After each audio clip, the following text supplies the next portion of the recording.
Morning মাউন্টেলো family, জিমে জিমে blog start করছি সকালে। যাই হোক ঘুম ঘুম ভালো করে হচ্ছে না, আবার কালকে তো দেখলেই রাত 4:30টার সময় বলা হয়নি, যাই হোক 4:30টার সময় শুয়েছি, আর 4:30 না 4:45টায় শুয়েছি। যাই হোক এখন সকালবেলা তো মেয়েটা এসে ঘর ফর মুছে দিয়ে বলে উঠে পড়তে হয়েছে, নাহলে আবার আমাকেই মুছতে হতো।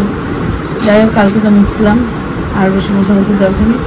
বাবা যাচ্ছে আবার ব্যাংকে, আর মা ব্রেকফাস্ট করে এখানে শুয়ে আছে। এখন আমি দেখি কি কি রান্না হয় না হয়। হয়ে গেছে পুঁই শাক, ডাল, আর কি করেছে সকালে রুটি তরকারি হয়ে গেছে, মাছ তো হবেই। আর এখন গিয়ে দেখি কি কি করা যায় আর না যায়। আগে আগে দেখো হতে চলেছে। হবে হ্যান্ডি চিকেন, তার জন্য এখন চিকেনগুলোকে ধুয়ে রেখে দিচ্ছি।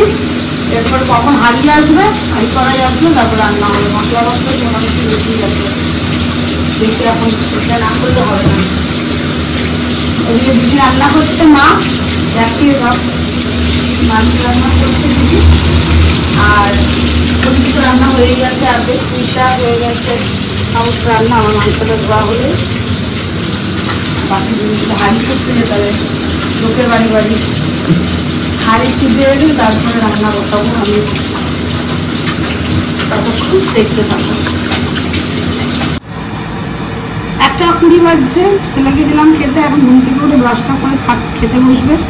হাতে ঘি আমার চপচপ করছে, বলে নাকি ঘি আরো দাও আরো দাও। আর সঙ্গে মাছের ঝোলটা হচ্ছে আলু চিপস দিয়ে খাবে, এটাই কন্ট্যাক্ট করেছিল। এখন দেখি খাওয়া দাওয়াটা করে তারপরে যাবে কলেজে, কখন আসবে তার নেই ঠিক। হাঁড়ি জোগাড় না হলে মাংস রান্নাও হবে না আজকে। শীতকালে ট্যাংরা মাছ রেডি হয়ে গেছে, এর মধ্যে ধনেপাতা দিয়ে দেবে ব্যাস। ওয়েদার গরম থাকলে কি হবে, কিন্তু খেয়ে মনে হতে হবে আমি শীতকাল চলে এসছে। সারা দুপুর প্রচুর কাজ করেছি, প্রচুর মানে প্রচুরই কাজ করেছি। কাজের পরে এখন নিচে এসছি একটু শরবত খেতে, তেঁতুল শরবত। ওদিকে মা এখন বসে রয়েছে চা খাবে বলে, আর দিদি এনেছে চা। দিদিও করছে, হ্যাঁ চা এনেছে।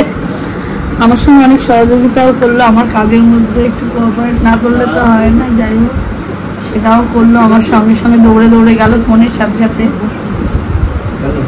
তো এবার যাই হোক এখন আমি চাটা খেয়ে নিই, ও আগে শরবত খাই তারপর চা খাবো।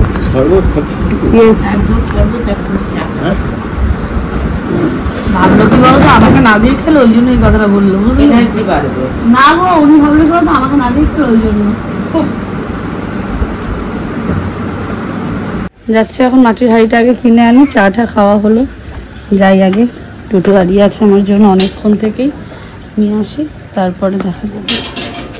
এসে দেখছি আর কি কি কিনে আনি তারপরে। যাই হোক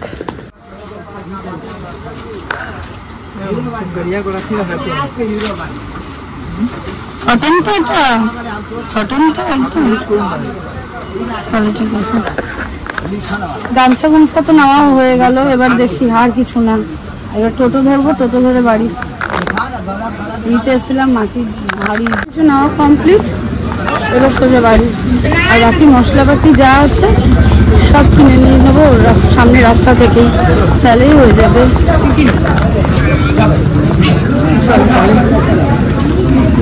কলেজে আছে প্রোগ্রাম, আর আমরা এখন ওই জন্য ও ওখানে থাকছে, আমরা এখন খাবো বাড়িতে দই ফুচকা। ফুচকা ওদিকে বানানো হচ্ছে ঝাল ছাড়া, আর ওদিকে মাও এখন বসে বসে এই যে ঝুড়ি বাজার এনে দিলাম, ঝুড়ি বাজার খাচ্ছে।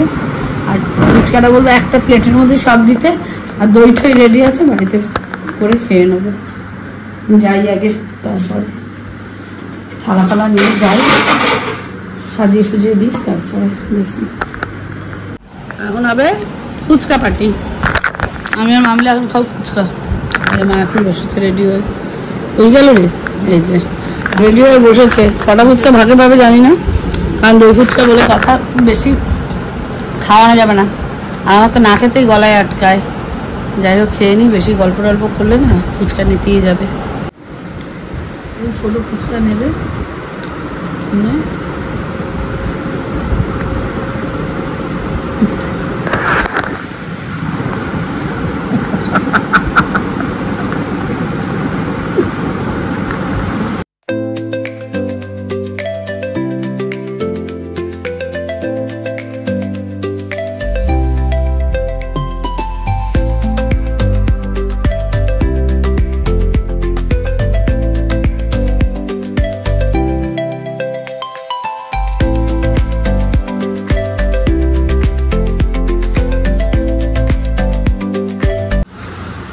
এটা কালকে চিকেন রান্না করবো, চাম্পারান চিকেন করার চেষ্টা করছি। যাই হোক, তাই জন্য হাঁড়িটাকে আগে পরিষ্কার করে নিতে হবে। এর মধ্যে নুন দিয়ে পরিষ্কার করা ভালো।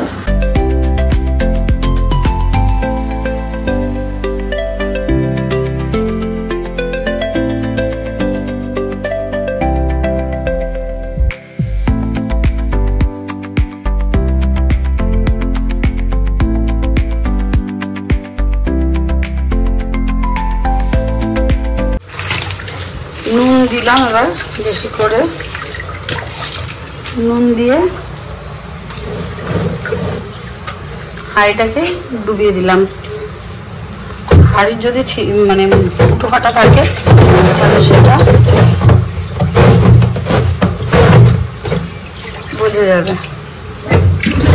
এরকম করে একটুখানি কিছুক্ষণের জন্য রেখে দিতে হবে। তারপরে যাবো ছাদে বাটি আনতে।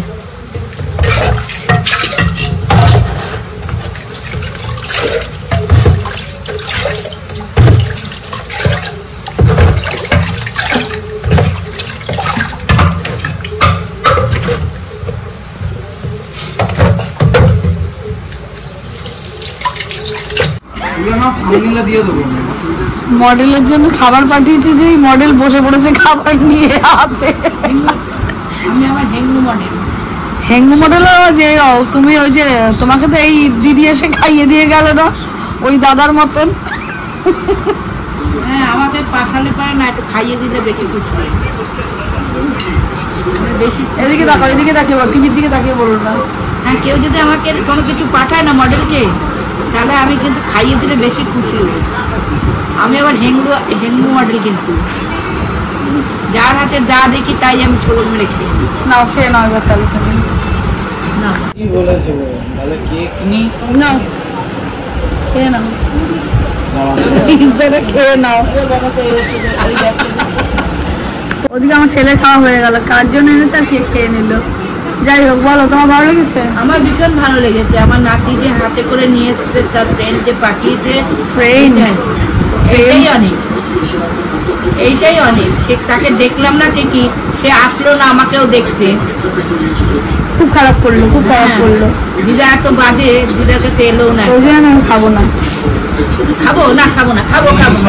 বাবাই কলেজ থেকে আসার পর ফোনটার একটা প্রবলেম হয়েছিল, কি যেন জানি না, হলুদ হলুদ রং হয়ে গেছিলো। মানে শেডটা আসছিল ইয়েলো কালারের, তো বুঝতে পারলাম না কোন বাটাম কি হয়ে গেছে। যাই হোক, ওইটা নিয়ে এতক্ষণ বসছিলাম, তো অনেকটা রাত হয়ে গেছে, 1:40 মতন বেজে গেছে। যদি এতটুকু পর্যন্ত ব্লগটা ভালো লেগে থাকে, লাইক কমেন্ট শেয়ার সাবস্ক্রাইব নিয়েছি নতুন একটা ব্লগের সাথে।